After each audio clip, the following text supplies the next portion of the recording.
Hey everyone, I'm Greg Nettle and I serve as president of Stadia Church Planting, where our vision is to make sure every child on the planet has a church. We're all about the next generation and providing a church experience where the next generation can find the hope of Jesus and become the leaders of the church today and of the future. Welcome to the Church Planting Podcast. I have a friend on this episode. He's actually a coach for me, Mr. Mike Tooley. Mike is this high-powered attorney in Indianapolis who also does executive coaching. And boy, does he have some insights for us today on leadership post-pandemic, leadership stresses today, and then how to get coaching and how to coach others. So I'm delighted to welcome Mike Tooley to the Church Planting Podcast. So Mike Tooley, it is so wonderful to have you on the Church Planting Podcast. Thanks for having me, my friend. It's been a while since we've spoken. Yeah, I mean, well, it hasn't been that long. I mean, you and I talk on a regular basis because you're one of my coaches in my life, and I'm so grateful for how you pour into me, my friend. Well, you're welcome. God's given me a great opportunity to spend time with some wonderful leaders, and you're certainly one of them. Well, I appreciate that. Now, you've done so much for Stadia over the years and church planters, church planting. Like I said, you're a coach in my life. You've coached several Stadia team members. You've met with our navigation team. You've met with our board. I mean, there's just been so much stuff that's gone on. And the craziest thing is, by trade, when I met you, I think years ago, your full-time job, you're a high-powered attorney. Well, powered, I'm not sure I'd classify it as high, but yeah, I've been an employment lawyer this is my 32nd year in the business. Well, I work at a large law firm headquartered in Indianapolis, and I work with employers of all sorts of sizes, helping them with their employment disputes. Okay, so I've been out to your offices in Indy, and I mean, it's like I'm watching Suits, binging that show or something. I mean, you're up in a high rise, and you got this beautiful office overlooking the city and everything. And so, I mean, I appreciate what you do, especially the area you're working in. But it's been fascinating to me that you've moved into executive coaching. Talk about that transition a bit. What led you? I know you're still an attorney, you're still working that way, but a lot of what you do now is coaching leaders like me and so many others across the country. Well, I think it's an interesting example of how God can use both professional opportunities and personal circumstances to guide people into the path that he has in mind. Professionally, as I said, I've represented employers for 30 plus years, primarily dealing with employment disputes. You may have an unhappy employee who files a lawsuit. You may have employees who feel like they need to bring in a labor union to protect them, and you just may have day-to-day issues. One of the things I figured out, it took me an embarrassingly long time, but what I figured out was that helping clients with employment disputes was fantastic for their lawyers because we get paid by the hour, right? But it's a little more painful to our clients, including spending money and the amount of time. And I realized that the best employment dispute they ever have is the one they never have. I also had a second realization that most lawyers don't tell you about, and that is employees who feel like they've been developed and engaged and cared for, they don't sue their employers. Even if they get fired, they don't sue their employers. Wow. So based on those two epiphanies, I've realized if I really want to help my clients as a lawyer, the best thing I can do is to go upstream of the dispute and help coach their leaders to become more effective leaders. So that's the professional reason that took me into the coaching world. Now, there's a personal one that I can share if you'd like. I would like that, yes. So the personal one, as you know, I was fortunate enough to be married to a wonderful woman who is a fantastic encourager of people and a teacher at a Christian school named Danielle. She passed away in February of 2016. And while I was healing from that, I had the opportunity to read a book by a Franciscan priest named Richard Rohr. Yes. It's called Falling Upward. And in the book, he talks about how most Americans live the second half of their life doing the same things they do in the first half of their life, striving, trying to impress, trying to compete.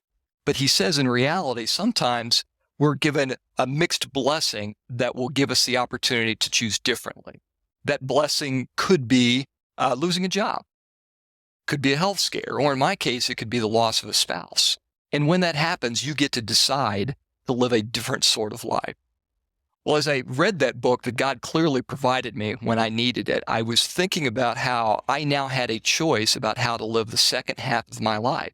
And maybe, following the example of my late wife, I could focus a little bit less on fighting and a little more on developing other people.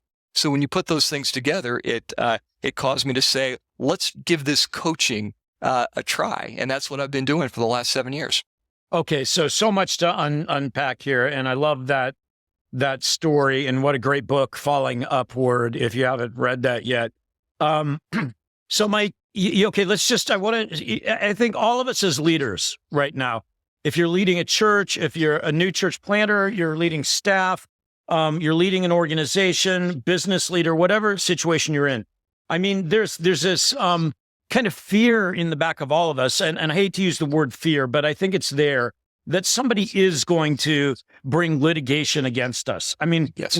I just saw another article about another church planting organization that I love that's being sued right now by a church that they had planted in the past. And I'm like, oh man, I just hate that for every kingdom reason. I hate it for the time that's burning up, the resources that are being burned up. We hear about church staff. I know of other church staff that are suing the church and vice versa.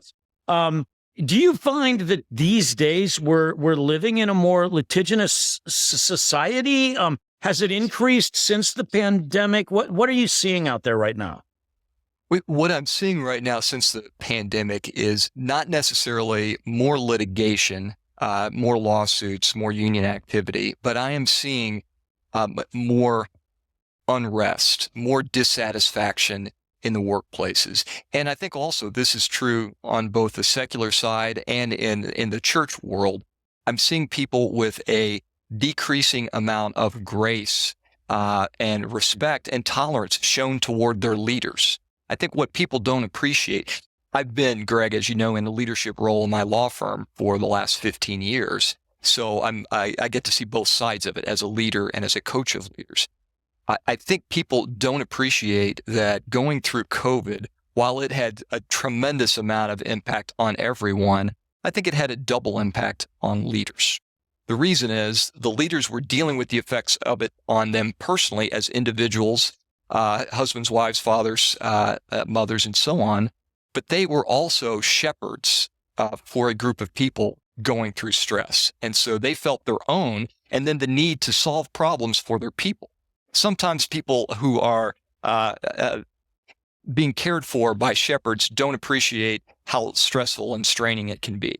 So a lot of my work with leaders since then has been first helping them to acknowledge that we have gone through what is an unprecedented, for me and for you, level of stress and anxiety, not just from the pandemic, but from the strain to the social fabric caused by some of the racial injustice, the increasing level of anxiety we're seeing, and even the effect of constant social media on people. That has taken a toll on leaders. So I think part of my work with leaders is first to say, hey, let's take a step back and recognize what has happened to you.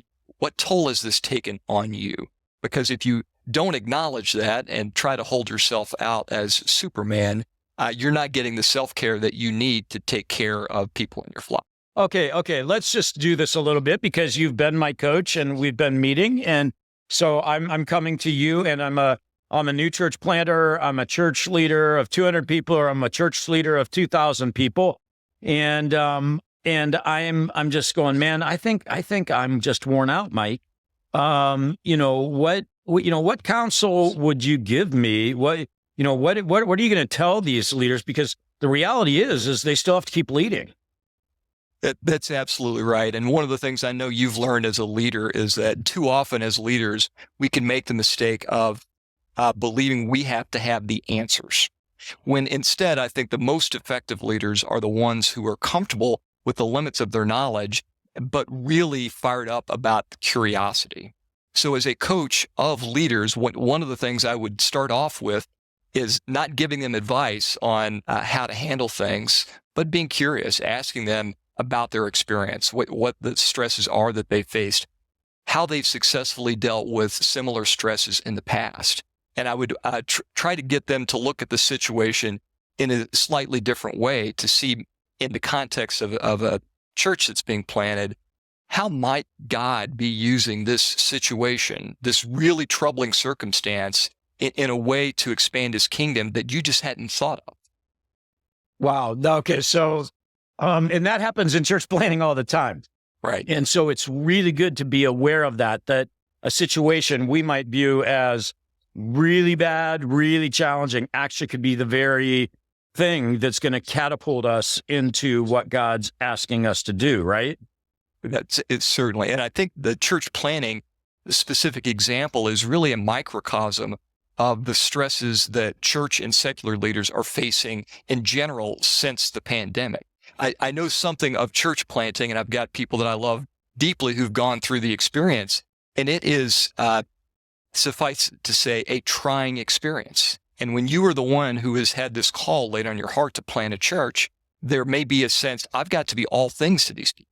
I have to be the CEO. I have to be the lead pastor. I have to be the kids minister. And it can be extraordinarily challenging to think you have to play all those roles when you have a certain number of gifts that may not translate to all of those goals.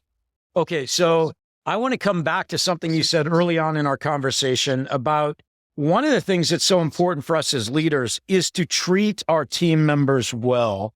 And when they feel loved and cared for, unpack that a little bit and some suggestions maybe for us.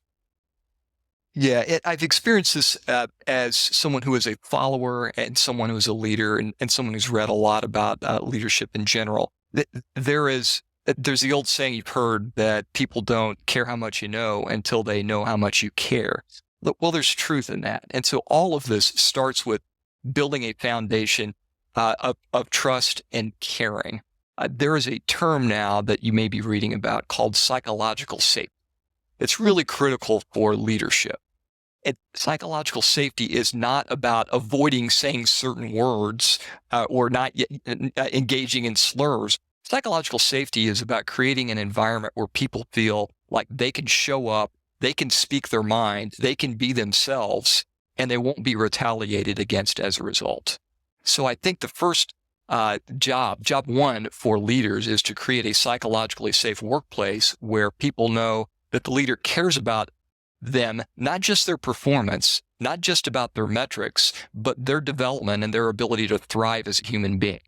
And once that has happened, they're going to be open to being challenged and developed by the leader. The literature, though, shows that if you start by challenging people without having built the relationship first, you're just going to come across as a tyrant. So it's always relationship, then challenge. Okay, so that's really important for those of us who are the type A driven, hey, let's take the hill Chargers, right? Right. But you're saying that the time I invest in the relationship is really going to pay dividends in the long run in how much actually gets done. It is not only the beauty of compound interest, where if you invest at 30, it's going to pay off multiples 20 years down the road. It is not only that. It is also that it is the fuel.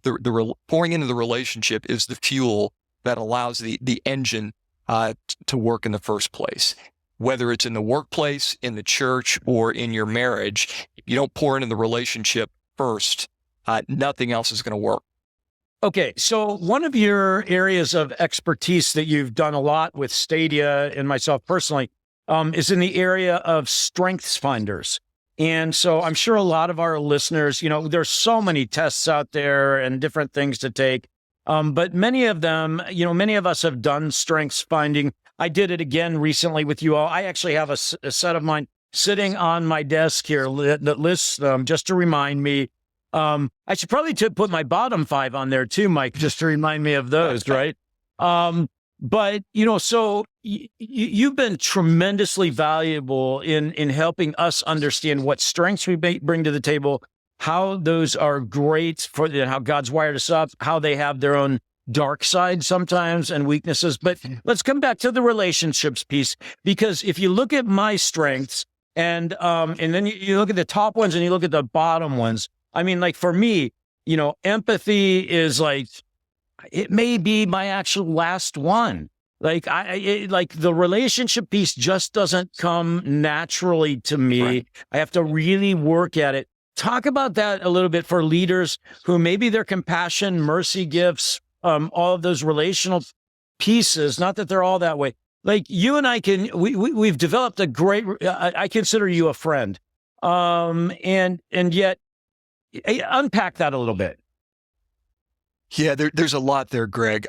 There are a lot of assessments out there, and I think some organizations can experience assessment fatigue. So I don't want to oversell the Gallup StrengthsFinder assessment, and yet it is such a powerful tool in my life and in the lives of the 500 people I've coached, I think for this simple reason. Sometimes in the secular world, we will have to use studies and business speak to make more acceptable what you and I know to be biblical truth. One of the biblical truths that we know and that Paul talks about in 1 Corinthians 12 is that God has designed his body to be composed of people with different functions and different strengths. And the body works most effectively together when people are allowed to and encouraged to utilize their strengths. So I think the Strength Finder is something that is, to me, it has been revolutionary in helping people really understand what defines me when I am excelling, when I'm really knocking it out of the park. The conventional wisdom in a lot of workplaces is that in order to improve, you've got to identify where you're weak and shore those things up to competencies. Right. I think even the word competency is a giveaway. We're not saying bring these things up so you can become excellent. We're saying competent. But the strengths coaching that I do allows people to identify what they're really good at, what makes them come alive, and then use those things to accomplish their objectives. And with respect to weaknesses, the goal isn't to ignore them, it's to minimize. And ways that you can do that, and you and I have talked about this before, so if you have a leader who is incredibly strong in strategic thinking, and maybe in some influencing skills, but some of the interpersonal skills like empathy or harmony are a little bit lower, one way to deal with that is partner with someone who has a strength that you don't have. As I recall, Moses was not particularly comfortable with his ability to deliver winning speeches to crowds. Exactly. But God supplied him with someone in his brother Aaron who was. The same truth, I think, works when you're talking about using your strengths as a leader. You can find someone who can complement you. Something else that you can do is to take the strengths that you have and look at them differently to accomplish something that may not seem to come naturally to you. And an example I'll give is I hate exercising. It doesn't give me any pleasure. I'm not competitive. Yep. But two of my top strengths are responsibility, which means I have a deep need to take care of those I love, and learner, which means I need to grow constantly or I'm not happy. I realized some time ago that if I didn't take care of myself physically, I would not be able to take care of the people I loved when they needed me. That was convicting. I also realized, hey, there are these things called podcasts that you can listen to when you're working out so that you can continue to learn. I took strengths that didn't naturally make me competitive in exercising, and they caused me to be deeply invested in doing it for reasons that play into the way God has designed me.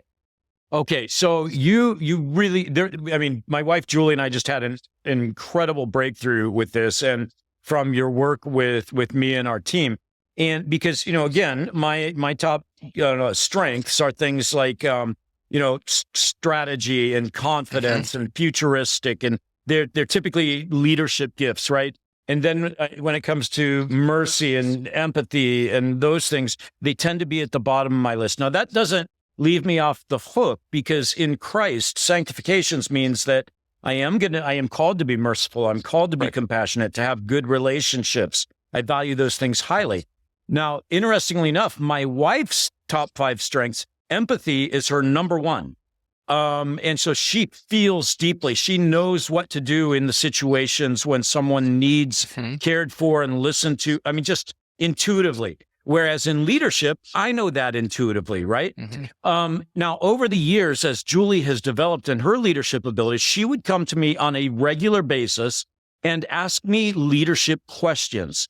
And that was considered wonderful and admirable for her to ask me how to be a better leader and how to use visionary gifts and so forth. The crazy thing is, I never went to Julie and said, hey, I just don't feel the way you do in these situations. Can you help me with this? How is this person feeling and so forth? And part of it is because, and Julie and I have discussed this, is when I actually would move in that direction, it was almost shameful for me. It was like, wait, you're a pastor.